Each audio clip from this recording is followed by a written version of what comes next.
მოგესალმებით, მოკლედ, სანამ უცებ თემაზე გადავალ, ქოროს გაუჩნდა ბაღანა. მიულოცოთ ქორო, გილოცავ ბაღნის შეძენა ის, დაუწერეთ ბოლო ვიდეოზე გადადით კომენტარებში და ესე დაუწერეთ, რომ ქორო, გილოცავ ბაღნი შეძენა ის.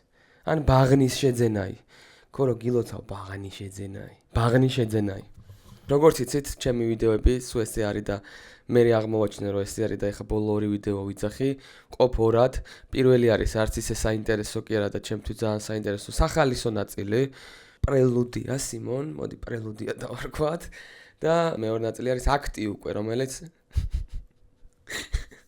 დღევანდელი ვიდეოს მთავარი თემა არის ინტელექტი. ბევრ ადამიანს ეშლება რაღაცეები, რა არის ინტელექტი, რა არის ცოდნა, რა არის განათლება, რა არის შემეცნება. ეს ყველაფერი ერთმანეთისგან განსხვავდება. ძალიან საინტერესო ვიდეო იქნება, იმიტომ რომ მე რო ვარ ესერჩებდი, გამოვშტერდი იმენა, მეთქი რა მაგარი რაღაც ყოფილა, თქო, რამდენი რაღაც ყოფილა, რამდენი გახრა ქონია, მეთქი ინტელექტს, ვაიმე, ინტელექტი და ინტელიჯენსი ერთმანეთისგან განსხვავდება. აი ეგეთი რაღაცები გავიგე. თქვენც ახლა პატარა ვიდეოში ნახავთ, გაგიკეთეთ. აი მოდი, ვიდეოში ნახავთ. რა არის სინამდვილეში ინტელექტი? ინტელექტი თუ ინტელექტია? ან ინტელექტმე?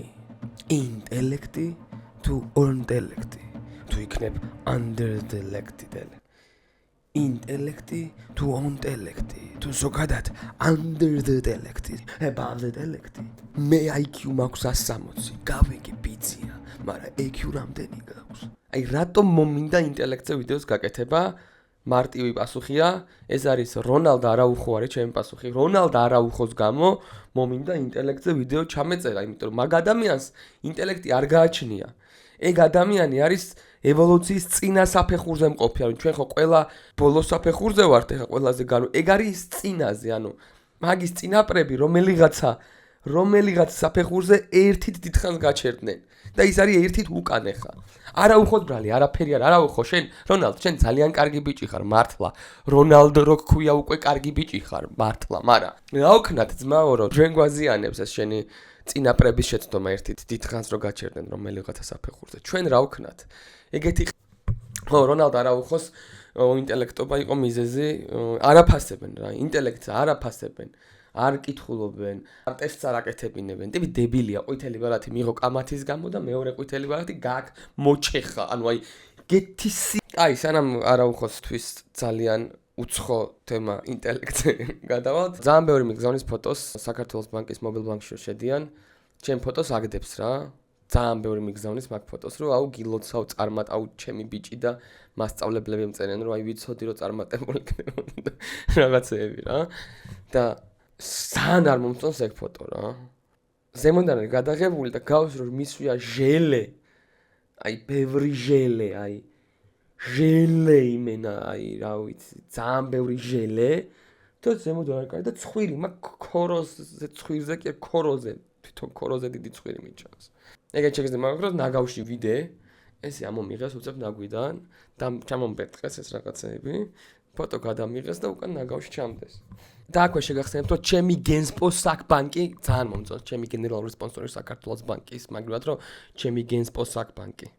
ესე რომ ვიძახი, ხო, ჩემი გენსპო საკბანკი არის ასევე გენსპო საფეხბურთო ეროვნული ნაკრების, საკალათბურთო ეროვნული ნაკრების, ოლიმპიელი სპორტსმენების გენსპო და არაუხოს გენსპო.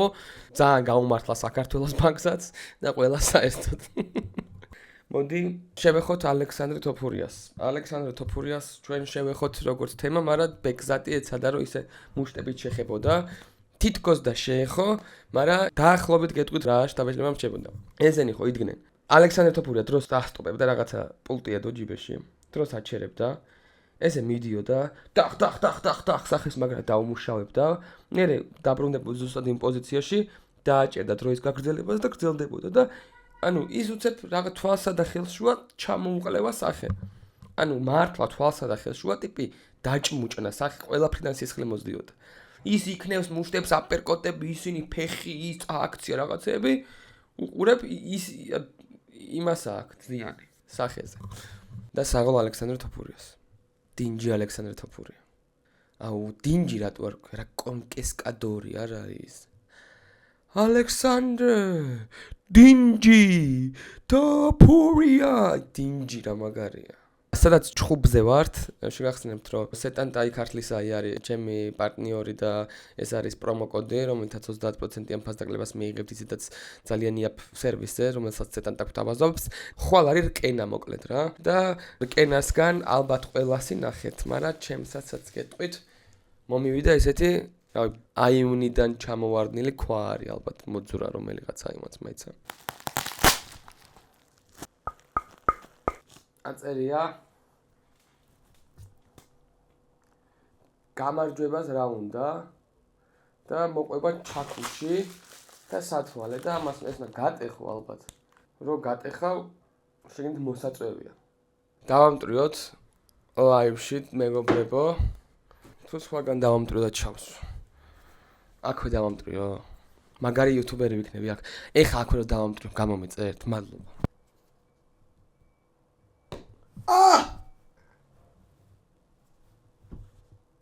Okay, ready and action.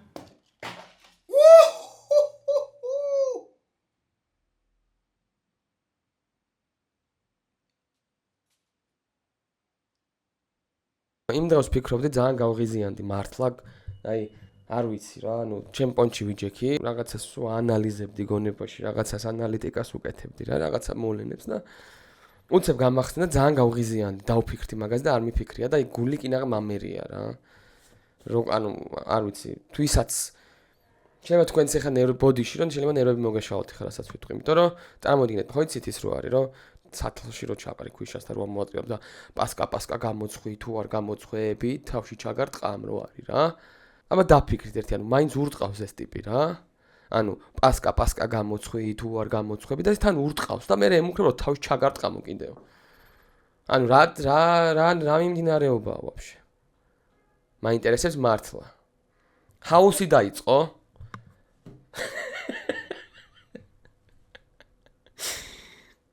ძალიან უიმედო მდგომარეობა. ძალიან ბევრი მიგზავნის ფოტოს.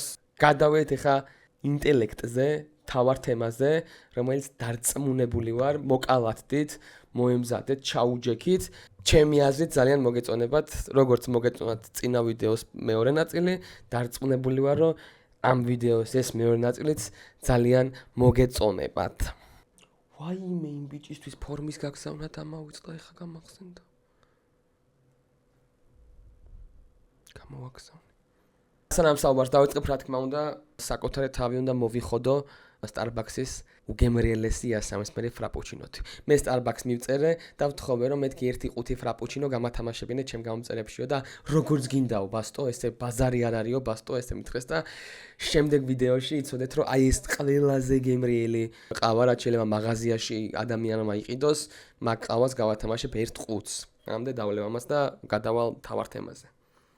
მოკლედ რა არის ინტელექტი რა? ინტელექტი ქართულად არის ინტელექტი. როგორც ვიცით, მაგრამ ინგლისურად intellect და intelligence არის განსხვავებული ცნება. ანუ intellect is the part of the intelligence. ეს ინტელექტი, ანუ intellect არის ნაწილი intelligence-ის. Intelligence არის ზოგადად ყველა იმ ინტელექტების გაერთიანება, რაც ადამიანს აქვს რა.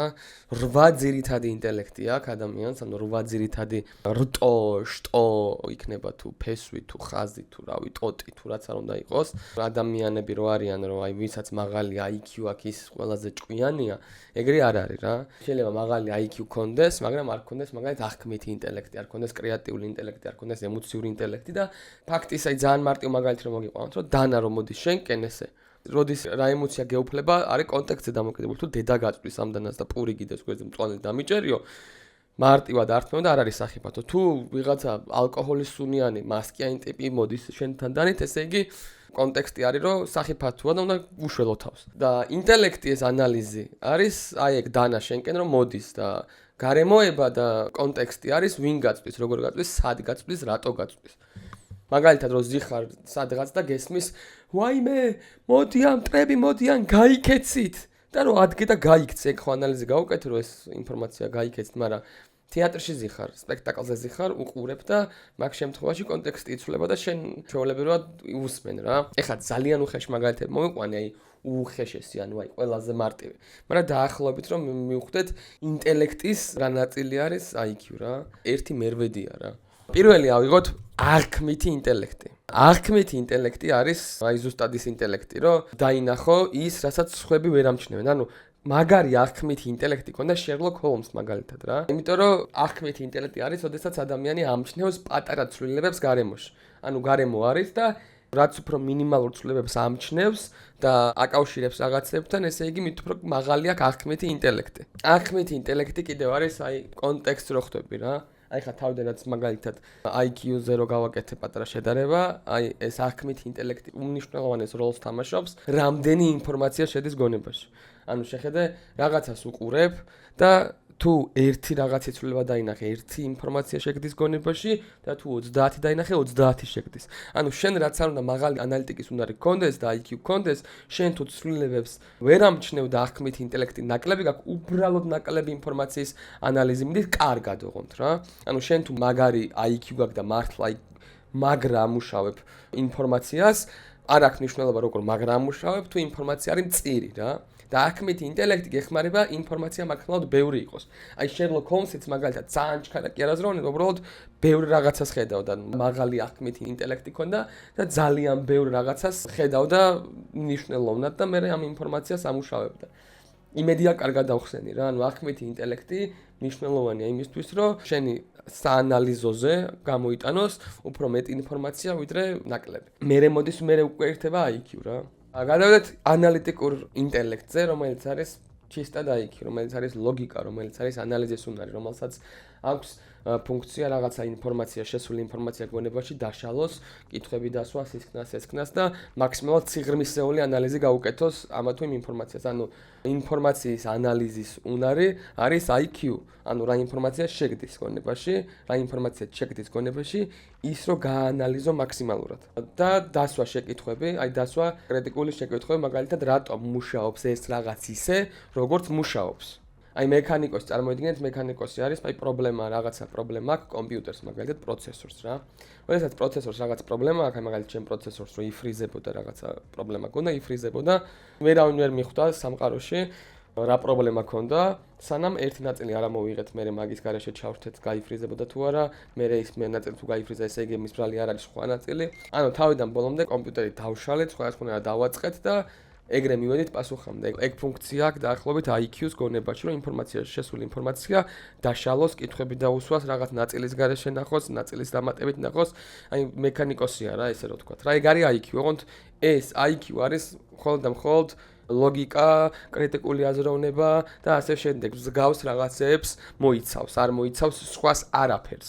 მესამე არის სინთეზური ინტელექტი, synthetic ინტელექტი არის და ესე აზრობრივად ხვდები, მაგრამ არ ვიცი სწორად თარგმნი თუ არა, სინთეზური ინტელექტი არის, როდესაც აი თითქოს ერთმანეთისგან ძალიან შორს მყოფი კონცეფციებს შორის ხიდის გაბმა რო შეგილია რა. აი ძალიან კარგი მაგალითი არის, მაგალითად სემპლინგი, მუსიკის სემპლინგი რო არის, ხო? აი ძალიან ძველი, აი რაღაცა 1940 წლის აი ეს future სიმღერა რო ხო?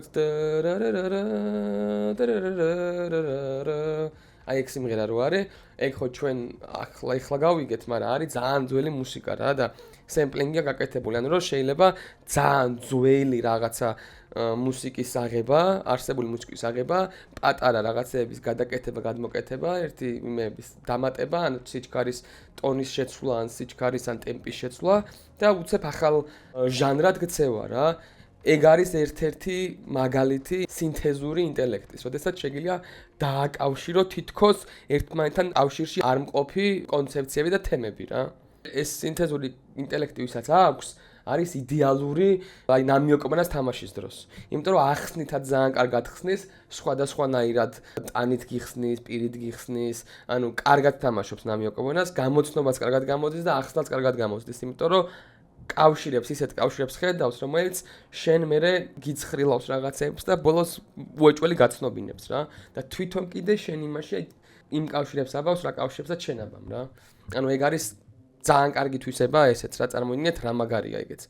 კაცობრიობა ყველაზე დიდი გარღვევა რაც მოახდინა განვითარების ამბავში, ყველაფერი სინთეზური ინტელექტის დამსახურება და არა ცოდნის. აი წარმოიდგინეთ ცეცხლი მაგალითად ცეცხლი არის სინთეზური ინტელექტის ქმნილება, რომ ადამიანი მიხვდა, რომ რაღაცის ხახუნის შედეგად წარმოიქმნება სიმხურვალე და სიმხურვალის შედეგად წარმოიქმნება ცეცხლი, რომელიც გაგვათბობს.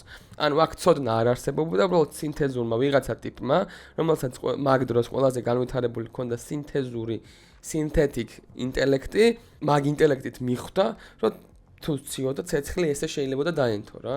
ბორბალიც ალბათ მაგის დამსახურებაა, რომ თუ მრგვალი რაღაცა ესე ერთი ხელის გაქნევით თვითონ მერე დიდი ხანი მიგორავს, თუ ბორბლებზე დავაყენთ რაღაცა სიმძიმის გაატანა უფრო მარტივად შეგვეძლება. ეგეც სინთეზური ინტელექტის დამსახურებაა, თორე ცოდნა მაგ დროს თითქმის არ იყო. ანუ ჩვენ ყველაზე დიდი გარღვევა ნახტომი როცა გავაკეთეთ, დამსახურება არის სინთეზური ინტელექტის და არა IQ-ი ან EQ-ი ან GQ-ი რა.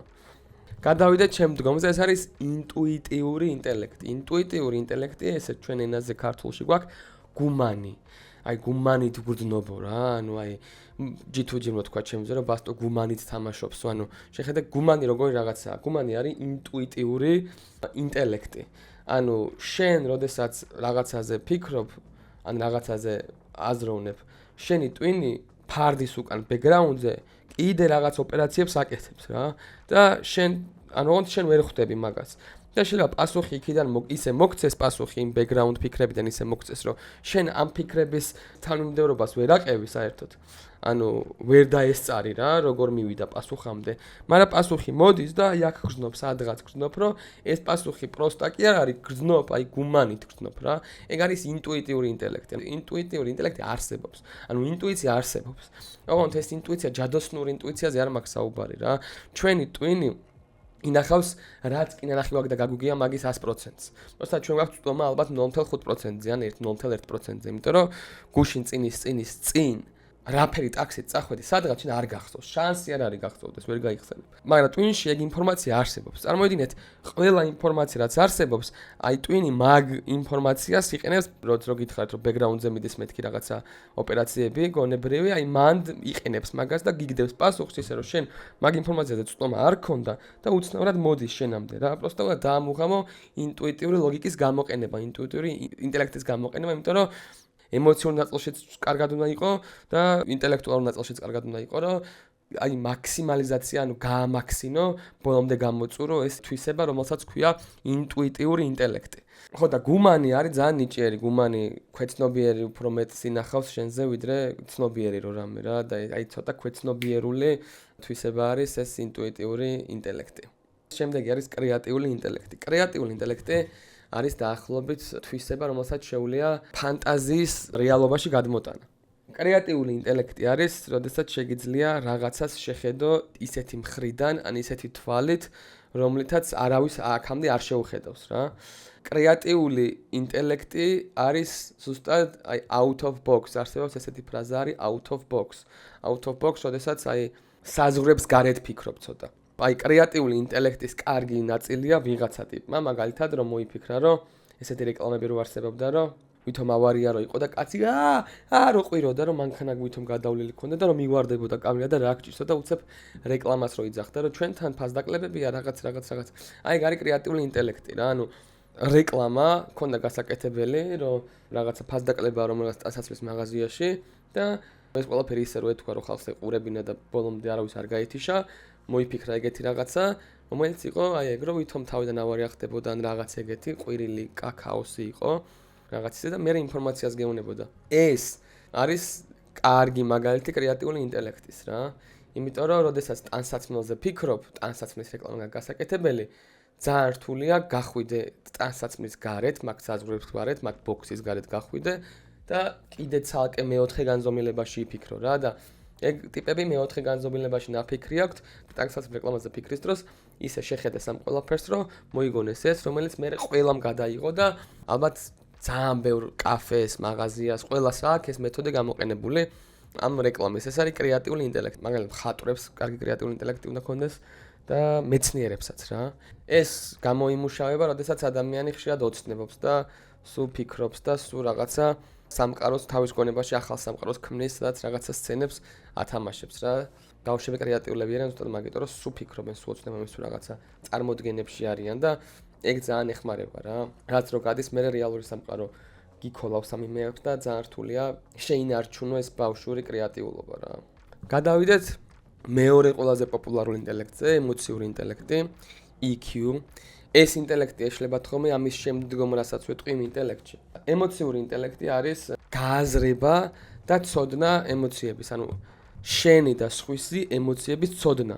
ცოტა რთული ასახსნელია, მაგრამ მაგალითად მაღალი ემოციური ინტელექტის მქონე ადამიანი კარგად აკონტროლებს საკუთარ ემოციებს და სხვისი ემოციების დახმარებით იღებს ინფორმაციას და სიგნალებს სხვა ადამიანისგან. ტიპი რომ რაღაცა, მაგალითად პოზას რო იცვლის, ეს პოზა, ვისაც მაღალი ემოციური ინტელექტი აქვს, ამ პოზის ცვლა მისთვის ინფორმაცია, რას განიცდის ეს ადამიანი, განიცდის დისკომფორტს, კომფორტს, შეკითხვა აქვს, ეჩქარება თუ რა შვება რა.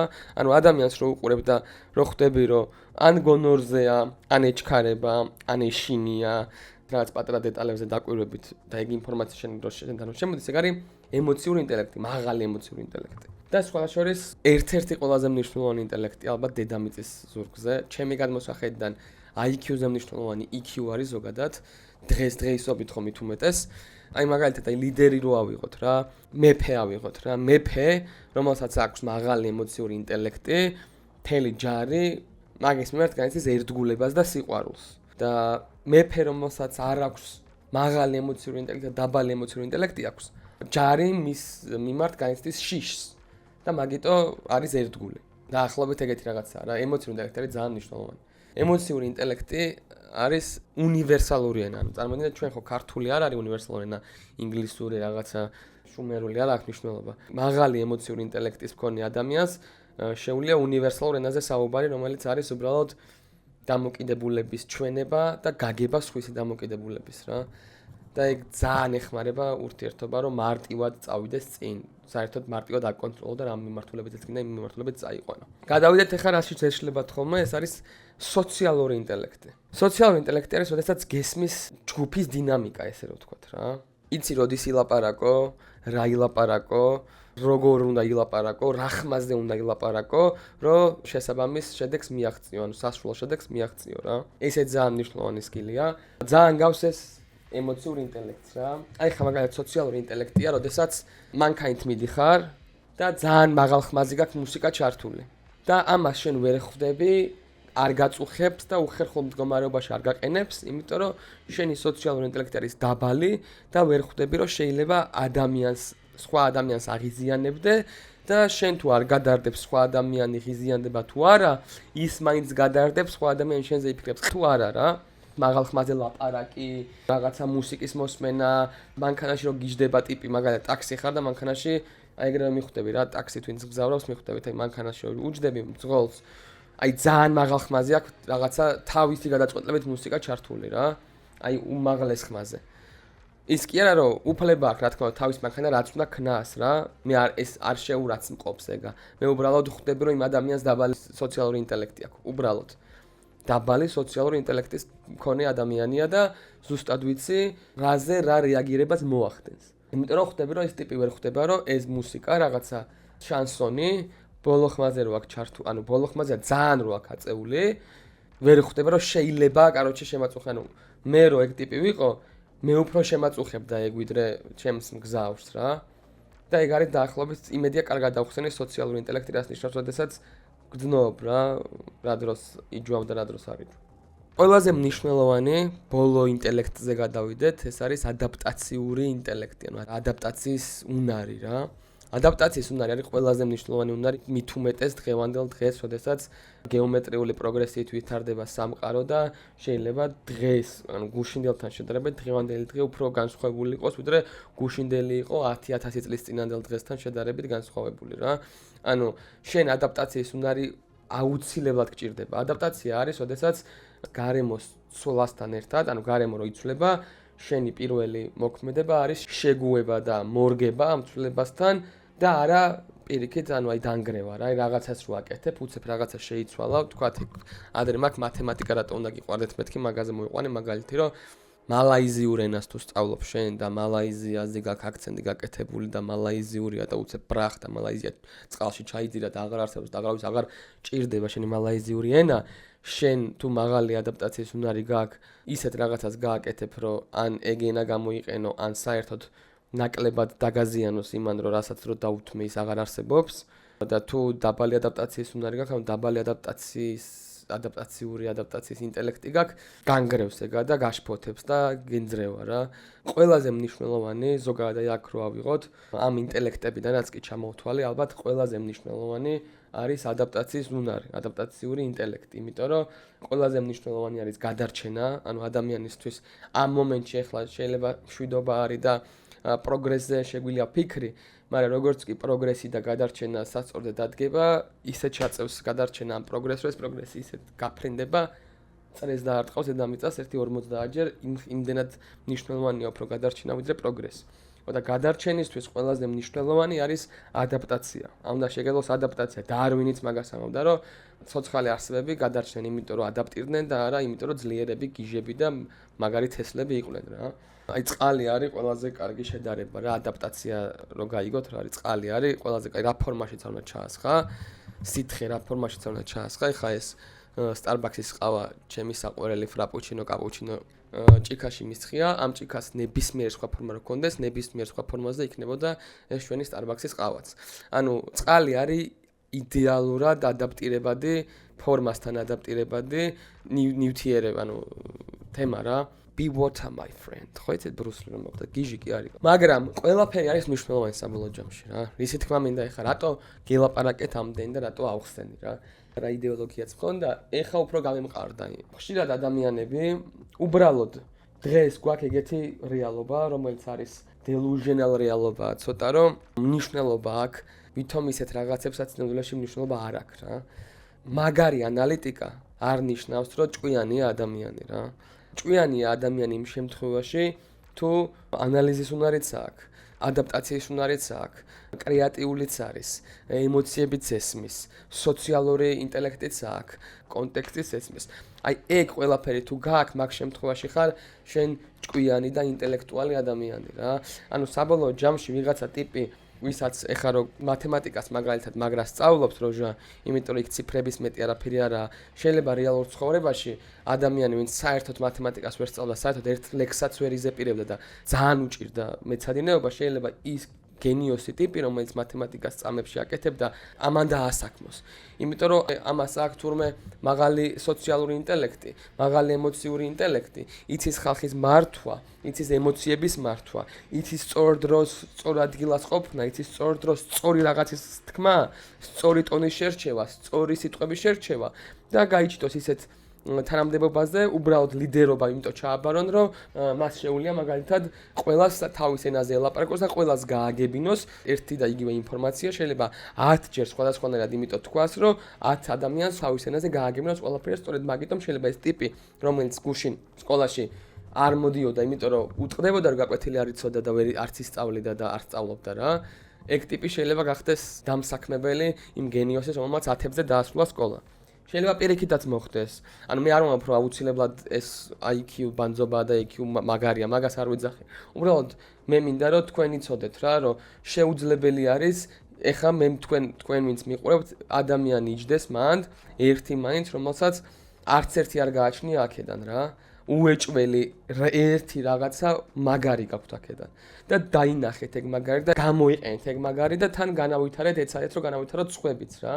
არ არის აუცილებელი გენიოსი იყო, არ არის აუცილებელი წამებს შეცვლიდა პროცენტებს, არ არის აუცილებელი ძალიან კრეატიული იყო, არ არის აუცილებელი ყველას ემოციის გესმოდეს, მაგრამ აქედან ერთ-ერთი მაინც თუ ხარ, ესე იგი ყველაფერი კარგად არის რა.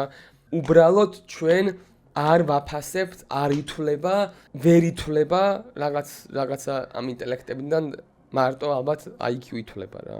რო იცოდე რომ რამდენი IQ გაქვს. ხოლო დამშვიდდით, ყველაფერი კარგად არის, ყველაფერი კარგად იქნება, თავარია საკუთარი თავი გიყვარდეთ, იპოვეთ სუპერძალა, სპაიდერმენი არ უნდა ტიროდეს, რომ თვალებიდან ლაზერებს ვერ უშვებს რა. იმიტომ რომ სპაიდერმენია რა. და ლოკი არ უნდა ტიროდეს, რომ მეოლნიერი არ ემორჩილება და არ ვიცი, ყველას თავისი ნიჭი, ყველას თავისი გზა, ყველას თავისი შესაძლებლობები აქვს, თავარია გიყვარდეთ საკუთარი თავი. დააფასეთ საკუთარი თავი, იპოვეთ ძალა და ეს ძალა გამოიყენეთ. ეხლა რაც არ უნდა მაგარი პერსონაჟი იყოს, თქვა, თქვენი საყვარელი პერსონაჟი თქვა, თავიღოთ კაპიტანი ამერიკა. კაპიტანი ამერიკა რო იჯდეს ესე მთელი ფილმის განმავლობაში ტიროდეს თორი ჩემზე ძლიერიაო ან აირონმენი ჩემზე ჭკვიანიაო და აი მაგაზე რომ აირონმენი ჩემზე ჭკვიანია მე რა ვქნა და არაფერს არ აკეთებდეს არავის არ ეყარებოდა კაპიტანი ამერიკა საერთოდ ან ტონი სტარკი ტიროდეს სუპერძალები არ მაქვს და სუპერძალები აი მაგას რო აკეთდეს თელი ისა არავის არ ეყარებოდა ტონი სტარკმა იცის რომ თესლი როჟა ტონი სტარკმა იცის რომ სუპერძალა არ აქვს მაგრამ ტონი სტარკს აქვს ტვინი რომელსაც იყენებს და ამით кайფობს ფლექსავს უსწორდება და მე შენს გისწორდება ტონი სტარკის ყურება ამიტომ დააფასეთ საკუთარი თავი პირველ რიგში და შემდგომ ყველა დაგაფასებთ ავტომატურად დიდი მადლობა იმედია რაღაცაში დაგეხმარათ ეს ყველაფერად საკვიბაზრე კოცნით გეხვევით თქვენი დუტა და თქვენი ქსელი